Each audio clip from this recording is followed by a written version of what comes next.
radiovostok.ch. Les éditions Zoé sont l'une des grandes maisons d'édition genevoises et même romandes. En cette période de confinement, il semblerait que la lecture reprenne du terrain. Caroline Couteau, vous êtes la directrice des éditions Zoé depuis 2011. Bonjour. Bonjour. Alors pour commencer, qu'est-ce que représente la littérature, la lecture, pour vous ? Grosse question, grande question, qui fait du bien dans le contexte actuel, parce que j'ai à peine le temps d'y penser, mais ça représente tout. Ça représente juste tout. Si je suis capable d'être militante, c'est pour la lecture. Pourquoi ? Parce que je pense que la lecture nous amène à comprendre le monde, nous amène à nous poser des questions sur nous, et il nous donne des clés pour une compréhension qui fait qu'on se remet en question, en principe de manière assez constructive, avec évidemment, en tout cas en ce qui me concerne, un plaisir fou, dans la mesure où pour moi, la littérature c'est une musique et des images. Si je commence un manuscrit et j'ai pas très rapidement des images mentales qui me viennent en tête, il me tombera des mains et j'arrêterai tout de suite. Et à partir du moment où vous créez un univers mental grâce à une mélodie, une musique, et grâce à des images, vous entrez dans un autre univers que le vôtre, dans l'imaginaire de quelqu'un d'autre, et vous vous enrichissez d'une manière assez jouissive. Et pourriez-vous nous dresser le portrait de Zoé ? Quelle est l'histoire de cette maison d'édition ? Zoé, c'est une maison qui n'est plus toute jeune, puisqu'elle a été créée en 1975, à l'époque par 4 femmes qui ne se présentaient pas comme féministes, mais militantes. Au départ, plus que littéraire, elles proposaient des récits de vie. L'un d'entre eux a très vite eu du succès et a permis à Zoé de vraiment démarrer. C'était l'histoire d'une femme de chambre qui a travaillé pendant des dizaines d'années dans une grande famille protestante à Genève. Et c'est un récit qui est plein de gouailles, extrêmement savoureux, très oral si vous voulez, mais qui dit sans hargne, mais quand même avec beaucoup d'honnêteté, et c'est assez tranchant et parfois cruel. Qu'est-ce que c'était de vivre au service ? Qu'est-ce que ça voulait dire être au service de ces bourgeois ? Il y avait des personnages merveilleux et d'autres épouvantables. Et on se rend compte qu'à l'époque, être femme de chambre, eh bien, ça voulait dire, pour dire vite, être esclave. Mmh. Et c'est raconté avec beaucoup de finesse.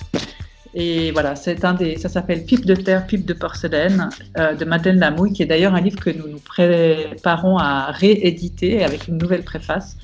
Parce que moi, j'ai connu, si vous voulez, les éditions Zoé via ce texte. Voilà, et ça, pendant 4 ans, si vous voulez, ces 4 femmes, elles ont créé une forme d'utopie où elles faisaient ce qu'elles appelaient l'atelier du livre, et elles faisaient tout. Elles ont appris à mettre en page, à l'époque c'était avec le plomb. Mmh. Elles ont appris à imprimer, elles se noircissaient les mains d'encre. Et elles ont bien sûr appris à éditer un texte, qu'est-ce que ça veut dire, travailler avec le traducteur ou avec l'auteur, et puis ensuite à le diffuser. Et puis voilà, ça a duré 5 ans, et ensuite c'est Maryse Pietri qui est restée toute seule à la barre, et c'est devenu une maison d'édition de plus en plus littéraire. Nous avons commencé à publier notamment Nicolas Bouvier, le grand auteur du XXe siècle germanophone, Robert Walser. Et puis moi, je suis là depuis maintenant bientôt 10 ans. Et à mon arrivée, c'est un peu un hasard, mais un très joli hasard. Une nouvelle génération d'auteurs très jeunes a émergé. Et ils sont venus me voir les uns après les autres, si bien qu'aujourd'hui, on a beaucoup de très jeunes auteurs au catalogue qui ont une vision du monde qui n'est pas la mienne, puisque ce n'est pas ma génération, et que je trouve extrêmement intéressante, parce que différente de la mienne. Et ce que j'apprécie notamment, c'est qu'il y a beaucoup moins de préjugés qu'à mon époque entre la culture populaire et la culture avec un grand C. C'est-à-dire que si on prend la musique classique et le rock, par exemple, pour eux, ça a le même intérêt et la même importance et la même pertinence. Même chose avec le cinéma, les séries télé et le grand cinéma. Et ça, pour moi, c'est quelque chose de complètement nouveau et de très excitant, que je prends en compte. Et donc, est-ce qu'on pourrait dire que votre travail d'éditrice, c'est de passer au monde ces visions du monde, mais aussi, ça vous permet à vous de vous enrichir, évidemment. Tout à fait, mais exactement. Moi, je suis une passeuse, mais qui a un certain goût, et je suis capable de publier des auteurs qui me touchent, parce que dans le monde d'aujourd'hui, il faut défendre chaque livre qu'on publie.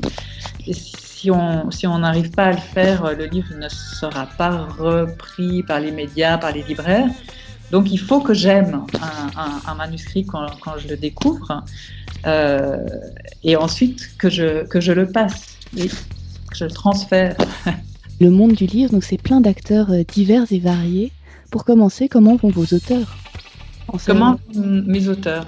Oui. Alors mes auteurs, c'est très variable. Vous avez les solitaires pour qui rien ne change beaucoup au fond. Je reçois souvent des mails ces dernières semaines qui me disent ça. Voilà, j'ai plus de temps encore, donc je lis les grands classiques, j'en profite pour ça. Mais la solitude me pèse, me disent-ils quand même. Et puis je me sens inutile. Ça, j'ai aussi beaucoup lu. Par contre, les plus jeunes, par exemple, les jeunes mamans qui ont des petits-enfants et qui se retrouvent toutes seules parce que le mari ou le papa est requis, en bénévolat, c'est très dur. 30 mètres carrés avec un bébé, on n'a plus le temps de rien faire d'autre que de s'occuper de lui. Il y a des gens qui sont très anxieux, puis d'autres, au contraire, ça les inspire. Je me prépare à recevoir une salve de manuscrits cet été sur le confinement, dont je ne suis pas très sûre de la qualité, on verra. À voir. Et puis, comment faites-vous pour vendre des livres en ce moment? Parce que, est-ce que les librairies indépendantes vous soutiennent? Alors, c'est l'énorme problème, hein, c'est la question. Juste pour vous donner une idée, les éditions Zoé vivent grâce à la vente des livres en librairie à raison de 80% de nos charges. 20% c'est des soutiens, 80% c'est la vente. Donc c'est fondamental, mais absolument fondamental, la librairie. Donc les chiffres de vente chutent, hein, c'est vraiment une plongée. Alors effectivement, certains libraires font de la vente en ligne. En Suisse romande, on est dans un semi-confinement, donc c'est quelque chose qui est beaucoup plus possible, si vous voulez, qu'en France. Nous vendons moitié-moitié, à peu près, en France et en Suisse. Donc oui, les librairies nous soutiennent, se soutiennent, résistent. Enfin, on est au fond, si vous voulez, cette crise, elle a, si j'ose dire, ça de bon, qu'il y a une forme de solidarité beaucoup plus forte que d'habitude au sein de l'interprofession. Parce qu'il faut dire que donc vous avez un auteur qui écrit, vous avez un éditeur qui l'aide d'une certaine manière à écrire, soit en travaillant le texte, soit en l'écoutant, enfin de toutes sortes de manières. Ensuite, vous avez un imprimeur, vous avez un diffuseur, et puis finalement, vous avez un libraire. Et le libraire, c'est l'ambassadeur le plus direct et le plus important des livres. Et donc les libraires, eux, ont donc dû fermer leur commerce. Donc pour eux, c'est tout aussi catastrophique que pour nous. Et ils ont développé des petites stratégies de vente en ligne. Certains livrent eux-mêmes chez leurs clients, d'autres utilisent la poste. Ils ont ce qu'ils ont dans le magasin, parce qu'il y a très très peu de distributeurs capables de leur envoyer ce qu'on appelle du réassort, hein, de livres. Mais enfin, il y a un lien quand même qui se crée entre les lecteurs et le libraire, qui parfois est peut-être un peu plus incarné que d'habitude, parce que la situation est tellement exceptionnelle, tellement étrange, et les gens ont besoin de liens peut-être encore plus que d'habitude. Mmh. Et justement, d'un point de vue sanitaire, les gens qui achètent des livres devraient aussi privilégier les maisons d'édition qui sont sur place, parce que je suppose que vous avez un stock. Oui, alors nous, on a un stock, on arrive à envoyer nos livres aux libraires, donc effectivement, on est très content quand nos livres sont demandés, c'est sûr. Mmh. Et comment est-ce que vous avez fait est-ce que vous arrivez à rebondir après l'arrêt très brusque de la promotion de certains romans? Est-ce que vous mettez à profit les réseaux sociaux, par exemple? Alors, on fait tout ce qu'on peut, hein. Donc je ne peux pas dire encore aujourd'hui si on va y arriver, mais disons, je suis une personne plutôt optimiste, donc j'ai plutôt tendance à penser que oui, parce que quoique il y a certaines nuits où je ne dors pas beaucoup, je ne vous cache pas. Oui, alors on est à fond sur les réseaux sociaux, plus que d'habitude, et d'ailleurs on a aussi plus de likes et de réactions que d'habitude. Je remarque par ailleurs que nous vendons plus de livres numériques parce que depuis plusieurs années, je fais à côté du livre papier des e-pubs qu'on peut lire sur liseuse. Alors là, il y a vraiment un bond en avant, c'est sûr, mais c'était tellement marginal jusque-là que c'est malheureusement loin d'être suffisant. Mmh. Et voilà, et c'est clair que très techniquement, les libraires, on ne va pas non plus pouvoir leur balancer toutes les nouveautés qu'on n'a pas pu faire paraître en avril et en mai d'un coup d'un seul à fin mai, parce que ouais, évidemment.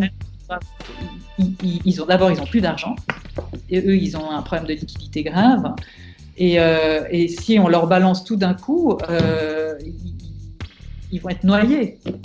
Les livres vont être noyés. Donc, il faut qu'on apprenne à repousser certaines parutions et à faire un peu moins peut-être que d'habitude, et puis qu'on arrive à ajuster nos charges en fonction de ça. Et peut-être pour conclure, pour les gens qui nous écoutent, s'ils veulent découvrir les éditions Zoé, qu'est-ce qu'il faut lire? Alors, c'est compliqué de choisir parmi le catalogue, mais... C'est horriblement compliqué, donc je vais choisir, je vais être pragmatique et peut-être vous proposer le livre qui est sorti début mars et qui a donc eu une vie en librairie pour le moment horriblement courte, d'une semaine, qui pourtant en une semaine a réussi à déjà être à la 7e place des ventes Payot.